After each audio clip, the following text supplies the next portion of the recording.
Bismillahirrahmanirrahim. Alhamdulillahil alamin. Salatu wassalamu ala asyrafil anbiya'i wal mursalin wa ala alihi wa sahbihi ajma'in. Qala Allah Subhanahu wa ta'ala fil Qur'anil Aziz. Wa iz yamkuru bikal ladzina kafaru liyusbituka aw yaqtuluka aw yukhrijuka wa yamkuruna wa yamkurullah wallahu khairul makirin. Shadaqallahul aliyyul azim. Dan ingatlah wahai Muhammad, ketika mana orang kafir itu berusaha untuk menangkap kamu, au yaqtuluka, atau untuk membunuh kamu, au yukhrijuka, ataupun untuk mengeluarkan kamu. Wa yamkuruna wa yamkurullah, mereka merancang dan Allah juga merancang. Wallahu khairul makirin, maka perancangan Allah yang lebih baik. Shadaqallahul aliyyul azim. Jadi insya-Allah saya ini menyentuh sikit pada petang ni tip-tip yang kita boleh dapat daripada sirah Rasulullah SAW. Jadi sebenarnya kita tak amal lagi akan menyambut tahun hijrah yang baru. Jadi mudah-mudahan sikit sebanyak pembentangan kita atau perhuraian kita pada petang hari ini memberi maklumat kepada kita bersama, insya-Allah. Jadi pentingnya hijrah ini dapat kita lihat bagaimana ianya tarikh hijrah dijadikan tarikh kalender orang Islam. Kalender Islam dimula dengan tahun hijrah Nabi. Tidak diambil daripada tahun kelahiran Nabi. Macam kalender Masihi. Kalender Masihi diambil pada tahun kelahiran Nabi Isa AS. Tapi tahun kita, nama pun tahun Hijri ataupun tahun Hijriah, hijrah diambil daripada tahun tarikh hijrah Nabi sallallahu alaihi wasallam, iaitu kira-kira tahun ke-13 selepas kenabian Nabi kita Muhammad SAW. Jadi penentuan tarikh ini di zaman pemerintahan Sayyidina Umar radhiyallahu anhu.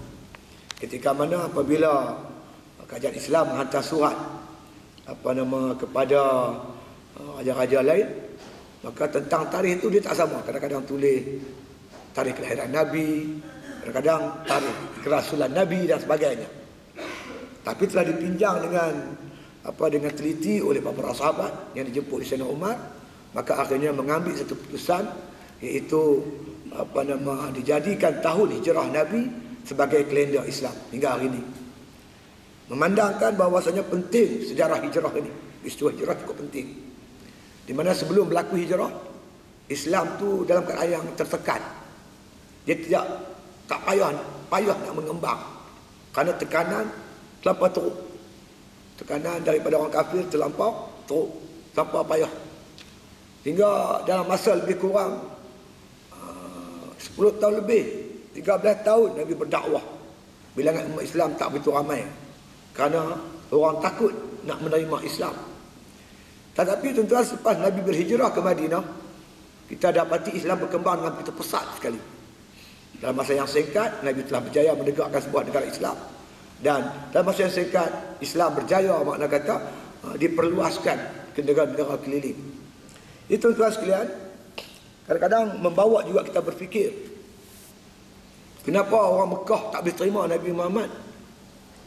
Maka Nabi Muhammad ni lahir di Mekah, dan ia diterima baik oleh masyarakat jahiliah sebelum beliau diangkat jadi Rasul. Hingga mereka menggelar dia sebagai Al-Amin, Muhammad Al-Amin. Kepercayaan, dia tak ada bohong. Akhlaknya baik. Bahkan bukan setakat mereka mengenal Nabi Muhammad, mereka kenal bapa-bapa, kenal bapa dia, kenal datuk dia. Di sebelah datuk dia, Abdul Muttalib.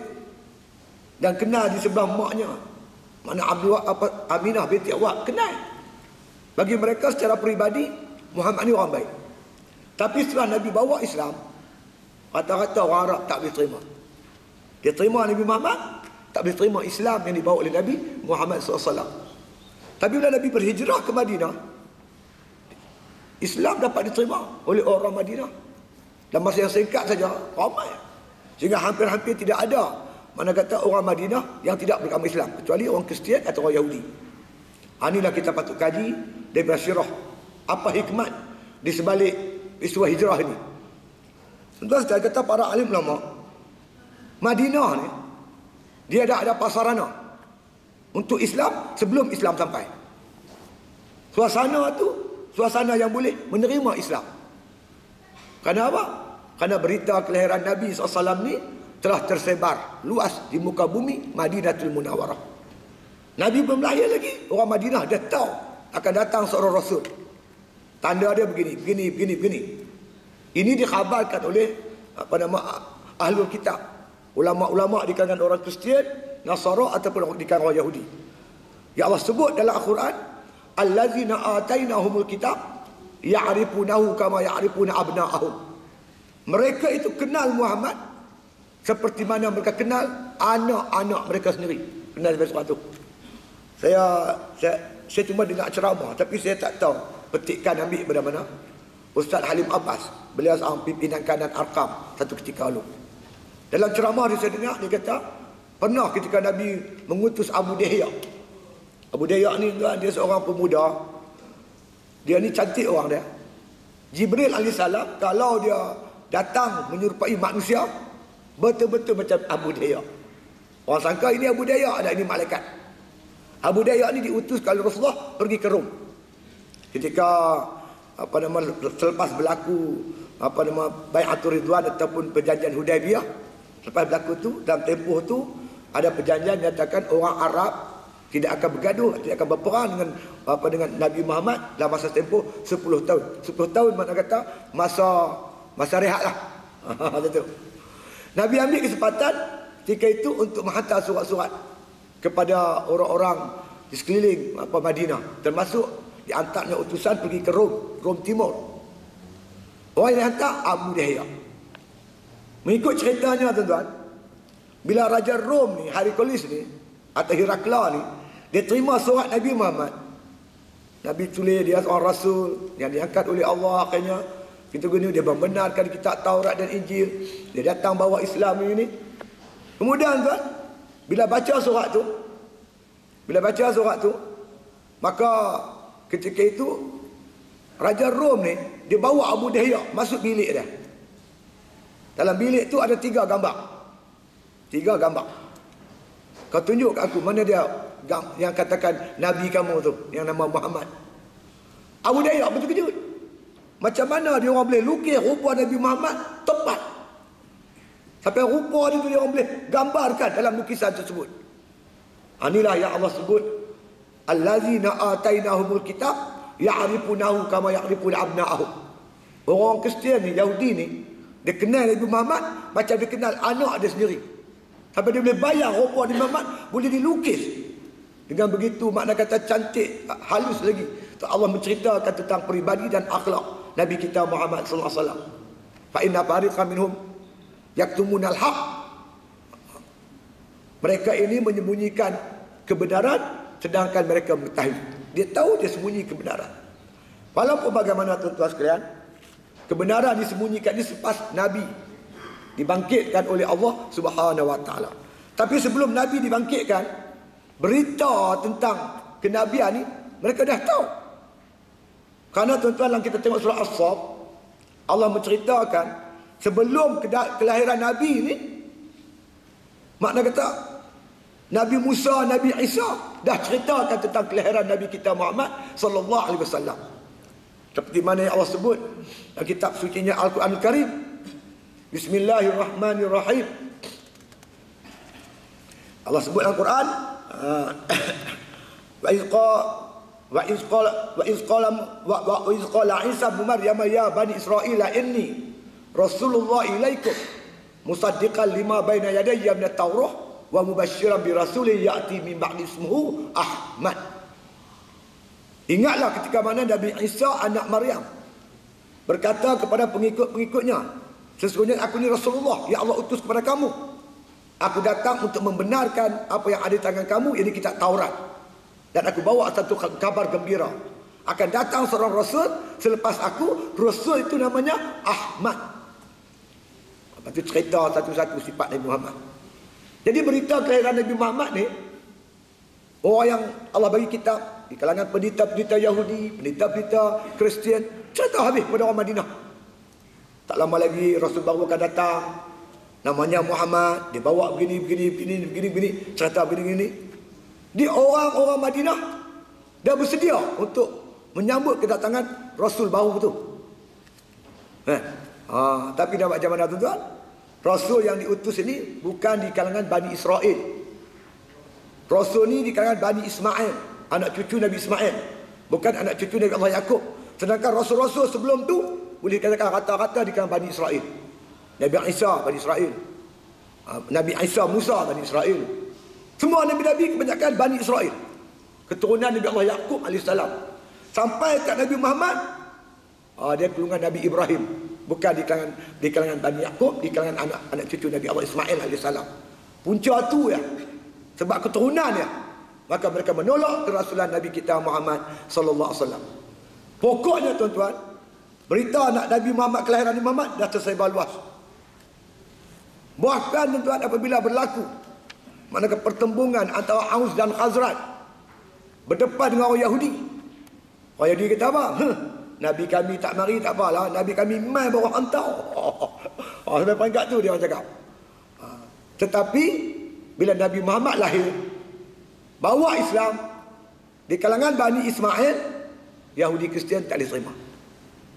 Ada sahabat beritahu pada malam 12 Rabiul Awal, dia kata, kami tengok orang Yahudi ni bertempik, bersorak. Kami tanya, kenapa kamu seronok sangat malam ni? Dia beritahu, malam ni malam kelahiran seorang manusia, Nabi yang terakhir, namanya Muhammad. Mereka kata tuan-tuan, ada satu bintang tu akan terbit pada malam kelahiran Nabi. Mereka tunggu, terbit. Mereka tahu Nabi Muhammad. Ini berita ni dah tersebar luas. Kita nak pastikan lagi tuan-tuan, cerita ketika Nabi Muhammad pergi berniaga dengan bapa saudaranya Abu Talib. Bila pergi berniaga tuan sekalian, maka bapa Abu Talib ni dia berehat di sebuah pokok yang makna kata dekat dengan sebuah gereja. Padi itu nama Maisarah, nama padri itu. Kemudian tu padi datang jumpa Abu Talib. Dia kata pada Abu Talib, tu yang duduk bawah pokok dekat gereja tu siapa dia? Abu Talib kata, itu anak aku. Hanya bohong aku, kata Maisarah. Mana ada, dia kata. Dia ni bukan anak kamu. Dia ni pak dia mati ketika dia dalam kandungan ibu. Sampai peringkat tu tuan. Padi kata, bawa balik cepat budak ni.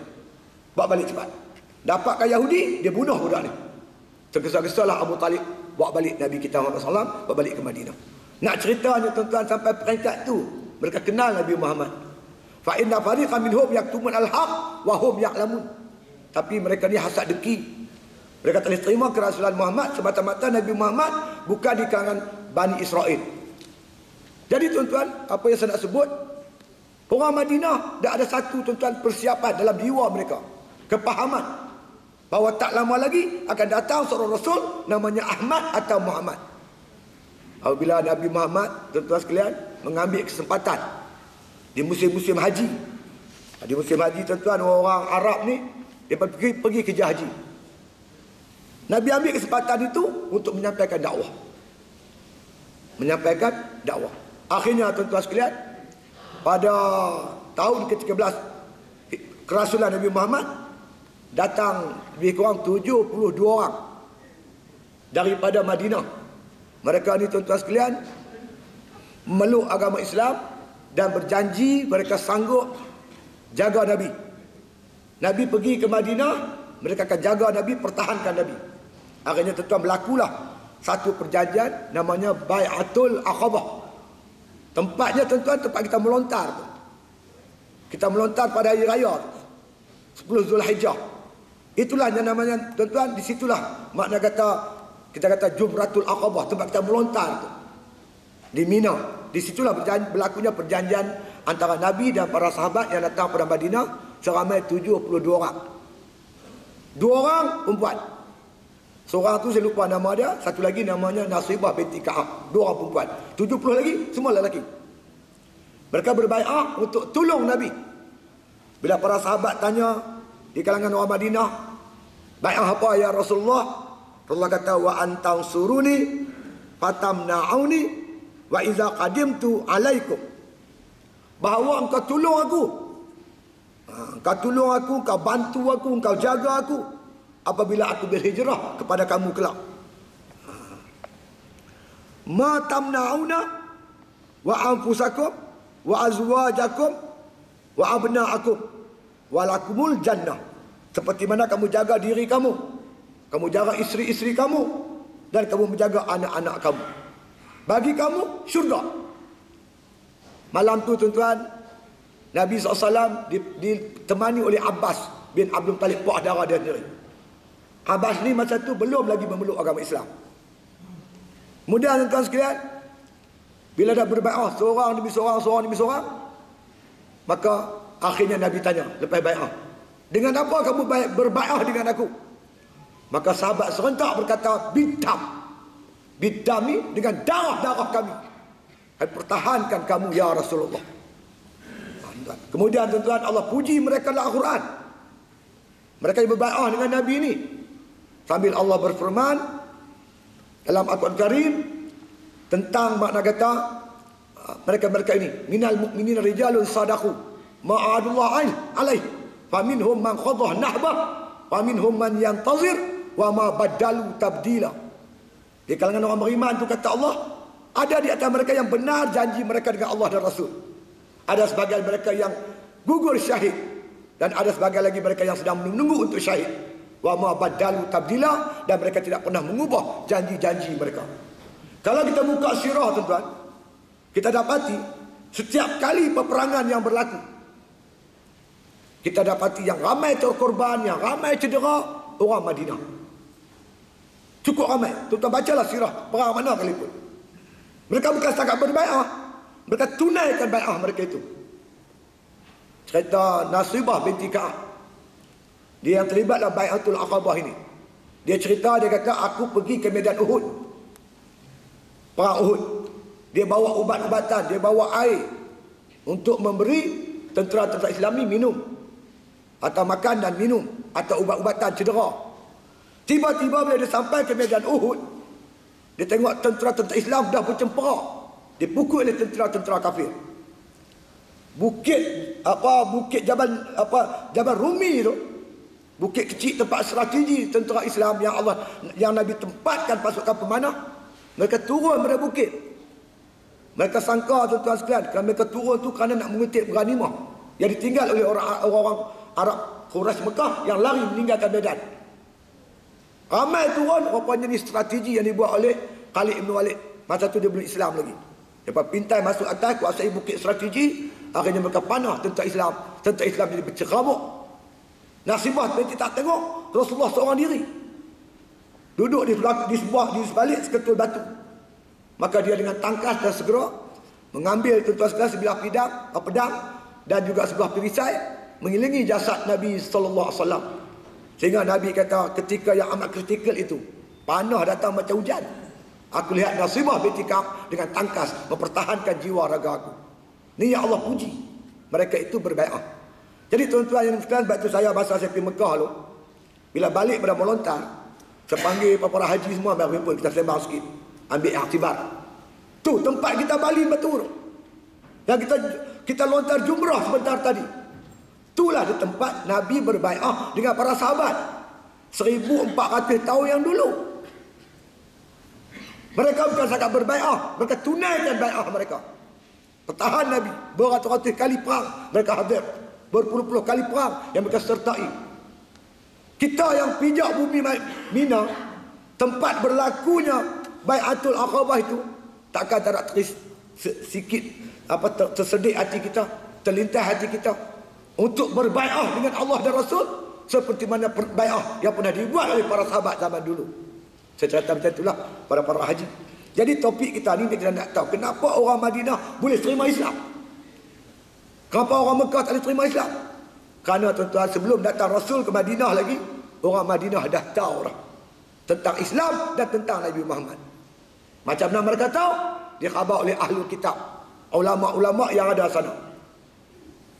Tempat Mekah jarang kita jumpa padri-padri atau pastor-pastor atau ulama-ulama ahli kitab yang ada di Mekah. Mekah tak ada. Mereka banyak di Madinah. Jadi tempat yang ramai ulama ni, Tempat macam inilah tuan-tuan sekalian kita lihat Islam mudah berkembang. Seperti mana Madinah mudah terima Islam kerana sana ramai ulama yang faham kitab.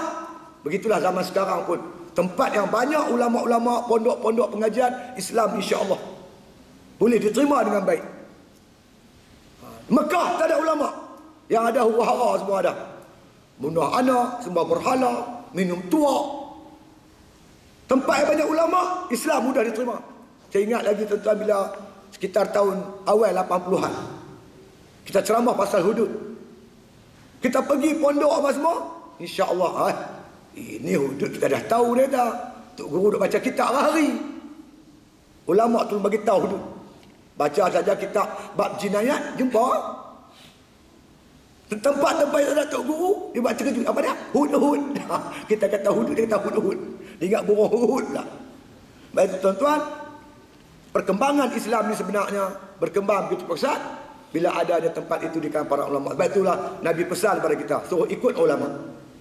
Ittabi'ul ulama fa innahum surujud dunya wa masabihul akhirah. Ikutlah ulama. Ulama ini lampu dunia, pelita akhirat. Tapi akhir zaman ni Nabi kata akan berlaku akhir zaman apabila makna kata orang lari pada ulama. Dia tak mau dekat dengan ulama.